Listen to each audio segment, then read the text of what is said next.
മുഖ്യമന്ത്രി ആരെന്നത് എംഎൽഎമാരുടെ താല്പര്യം അറിഞ്ഞിട്ടാകുമെന്ന് ഹൈക്കമാൻഡ് തീരുമാനിക്കാൻ സാധ്യതയുള്ളെന്ന് AICC general secretary Tariq Anwar പറയുന്നു. അതിനു മുമ്പ് ഒരു തീരുമാനം ഉണ്ടാവില്ല. കേരളത്തിലെ അടുത്ത് വരുന്ന നിയമസഭാ തെരഞ്ഞെടുപ്പിന് ശേഷം കോൺഗ്രസ് ആണ് ഭരണത്തിൽ വരുന്നതിൽ മുഖ്യമന്ത്രി ആരെന്ന് തീരുമാനിക്കുമെന്ന കാര്യത്തെക്കുറിച്ചാണ് AICC general secretary Tariq Anwar പറയുന്നത്. KPCC അധ്യക്ഷൻ മുല്ലപ്പള്ളി രാമചന്ദ്രൻ നിയമസഭാ തെരഞ്ഞെടുപ്പിൽ മത്സരിക്കണമോ എന്ന് അദ്ദേഹത്തിന് തീരുമാനിക്കാമെന്നാണ് AICC സെക്രട്ടറി പറയുന്നത്. മുല്ലപ്പള്ളിയോട് മത്സരിക്കാൻ ഹൈക്കമാൻഡ് ഇപ്പോൾ ആവശ്യപ്പെട്ടിട്ടില്ല എന്നും താരിഖ് അൻവർ 24 പറഞ്ഞു. ഗ്രൂപ്പ് വീതം വയ്പ് അനുവദിക്കില്ലെന്നും താരിഖ് അൻവർ പറയുന്നു. ദീപക് തർമ്മടം തയ്യാറാക്കിയ റിപ്പോർട്ടിലേക്ക്. കേരളത്തിലെ നിയമസഭാ തെരഞ്ഞെടുപ്പ് ഇക്കുറി പൂർണ്ണമായും AICCയുടെ നിയന്ത്രണത്തിലാണ്. ഈ ഘട്ടത്തിൽ AICCയുടെ ചുമതലക്കാരനായ AICC general secretary Tariq Anwar 24 ചേരുകയാണ്.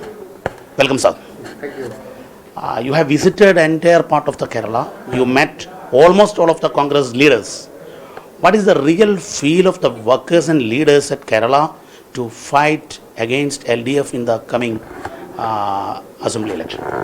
In general impression is that this time the UDF will come back, and that's why our workers, you can say, enthusiasm is very much there, and they are very confident. But we have to work hard, no doubt, because the fight will be the grassroots level, and our senior office bearers from AICC also deputed in the state. It's sure that you have a good role or major role to fix the candidates in Kerala, 140 candidates, especially the Congress candidates, and AK Antony also have a good role. In your observation, how much percentage of new faces can come? Is it 50 or 60 or something? Another thing, what about the Ummanchandi sir is at Puthupalli and Ramesh Chennithila at Haripad? They already mentioned that. What about Mullapalli's candidature?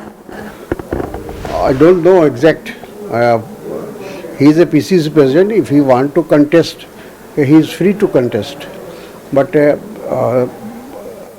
till today, he has not given me any indication that he is going to fight election.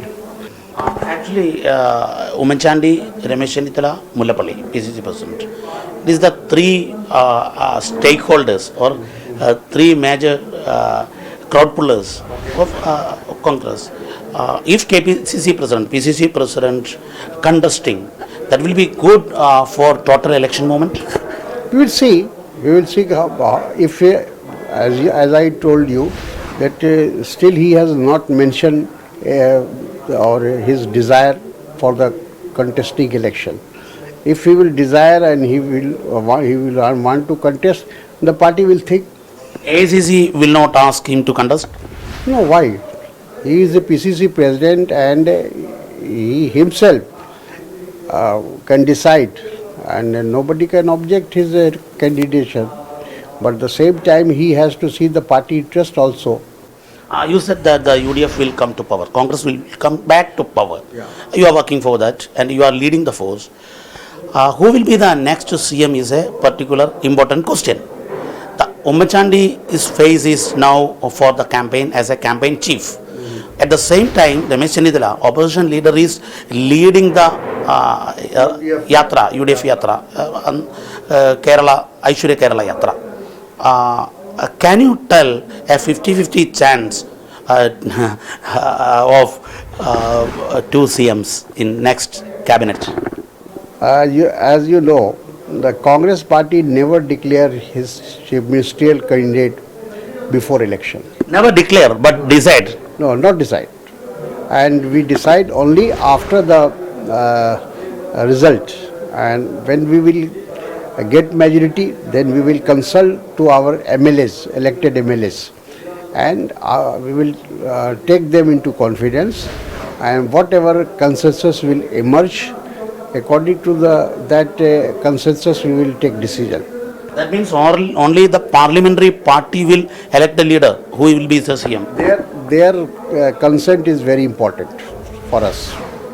വളരെ കൃത്യമായി തന്നെ കേരളത്തിൻ്റെ തെരഞ്ഞെടുപ്പ് ചുമതലയുള്ള AICC general secretary Tariq Anwar പറയുന്നു, ആരായിരിക്കും മുഖ്യമന്ത്രി എന്ന് തീരുമാനിക്കുന്നത് ഹൈക്കമാൻഡ് ആയിരിക്കും. പക്ഷേ അതിൽ കേരളത്തിൽ നിന്നും തെരഞ്ഞെടുക്കപ്പെടുന്ന MLA-മാരുടെ അനുവാദവും താല്പര്യവുമായിരിക്കും പരിഗണിക്കപ്പെടുക എന്നുള്ളത്. ക്യാമറാമാൻ പ്രവീൺ ധർമ്മശാലയ്ക്കൊപ്പം കാസർഗോഡ് നിന്നും ദീപക് ധർമ്മടം, 24.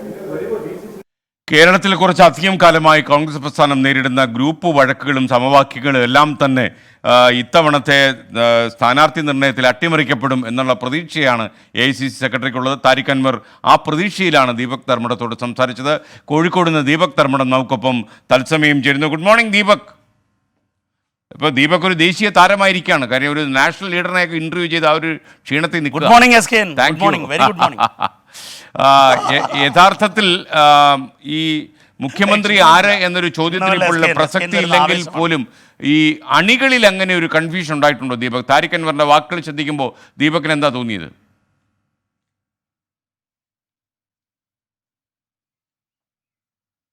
SKN, ഇതൊരു കോൺഗ്രസ് രാഷ്ട്രീയത്തിലെ വലിയൊരു പൊളിറ്റിക്കൽ ബ്രേക്ക് തന്നെയാണിത്. കാരണം ഹൈക്കമാൻഡ് തീരുമാനിക്കുമെന്ന് മാത്രമാണ് സാധാരണ കോൺഗ്രസിൻ്റെ പ്രധാന നേതാക്കളെല്ലാം പറയാറുള്ളത്. പക്ഷേ എന്നാൽ അതിലപ്പുറത്തേക്ക് ഹൈക്കമാൻഡിൻ്റെ ക്രൈറ്റീരിയയാണ് ഇപ്പോൾ താരിഖ് അൻവർ 24-നുള്ള ഈ എക്സ്ക്ലൂസീവ് ഇൻ്റർവ്യൂവിൽ പ്രഖ്യാപിച്ചിരിക്കുന്നത്.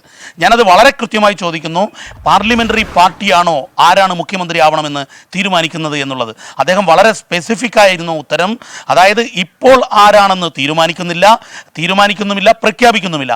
പക്ഷേ തിരഞ്ഞെടുപ്പിന് ശേഷം MLA-മാരുടെ കൺസെൻറ്റോടു കൂടിയായിരിക്കും ഹൈക്കമാൻഡ് ആര് മുഖ്യമന്ത്രിയാകണം. അതായത് നിലവിൽ ക്യാമ്പയിൻ്റെ ചീഫായിക്കൊണ്ട് ഉമ്മൻചാണ്ടിയെ പ്രഖ്യാപിക്കുന്നു. അത് അവസാന നിമിഷമാണ് ഹൈക്കമാൻഡ് അത്തരമൊരു തീരുമാനമെടുക്കുന്നത്. ക്യാമ്പയിൻ കമ്മിറ്റി ചെയർമാനായി ഉമ്മൻചാണ്ടിയെ പ്രതിഷ്ഠിക്കുന്ന ആ തീരുമാനം. എന്നാൽ 5 വർഷം പ്രതിപക്ഷ നേതാവായി കേരളത്തിലെ പ്രതിപക്ഷത്തെ നയിച്ചത് രമേശ് ചെന്നിത്തലയാണ്. രമേശ് ചെന്നിത്തല യാത്ര നയിക്കുകയും ചെയ്യുന്നു. ഈ ഒരു ഘട്ടത്തിൽ എങ്ങനെയായിരുന്നോ കഴിഞ്ഞ നിയമസഭാ തെരഞ്ഞെടുപ്പിൽ പ്രതിപക്ഷ നേതാവായി രമേശ് ചെന്നിത്തല എത്തിയത്, ഒരുപക്ഷെ അതേ രീതിയിൽ ഗ്രൂപ്പ് സമവാക്യങ്ങളോ അല്ലെങ്കിൽ ഗ്രൂപ്പ് വീതം വയ്ക്കലോ ആയിരിക്കില്ല സ്ഥാനാർത്ഥി നിർണയത്തിലെ ക്രൈറ്റീരിയ എന്ന് പറയുമ്പോഴും ഏറ്റവും ഒടുവിൽ മുഖ്യമന്ത്രിയെ തീരുമാനിക്കാനുള്ള ഹൈക്കമാൻഡിൻ്റെ ക്രൈറ്റീരിയ MLA-മാർ ആരായിരിക്കണമെന്ന് അവരുടെ താല്പര്യമായിരിക്കും ഹൈക്കമാൻഡിൻ്റെ തീരുമാനത്തിൽ നിർണായകമാവുക എന്നുള്ളതാണ് ഇപ്പോൾ താരിഖ് അൻവർ 24-നോട് പറഞ്ഞിരിക്കുന്നത്. ഒരുപക്ഷെ കോൺഗ്രസ് രാഷ്ട്രീയത്തിൽ UDF രാഷ്ട്രീയത്തിൽ ഏറ്റവും നിർണായകമായി വരാൻ പോകുന്ന ചർച്ചയും ഇതിനെ കേന്ദ്രീകരിച്ചായിരിക്കും. കാരണം I ഗ്രൂപ്പിലാണോ A ഗ്രൂപ്പിലാണോ MLA-മാർ കൂടുതലുണ്ടാവുക, അതിനെ ആസ്പദമാക്കിയായിരിക്കും ഹൈക്കമാൻഡ് ആര് മുഖ്യമന്ത്രിയാകണം, രമേശ് ചെന്നിത്തലയ്ക്ക് ആദ്യ ടേം തന്നെ നൽകുമോ അതോ ഉമ്മൻചാണ്ടിയെ കൊണ്ടുവരുമോ എന്ന് തീരുമാനിക്കുന്നത്. ഏതായാലും ഇത് യഥാർത്ഥത്തിൽ പ്രതിപക്ഷ നേതാവ് രമേശ് ചെന്നിത്തലയ്ക്ക് ആശ്വാസവും പ്രതീക്ഷയും നൽകുന്നതാണ് എന്നുള്ളതാണ് വസ്തുത. SKN.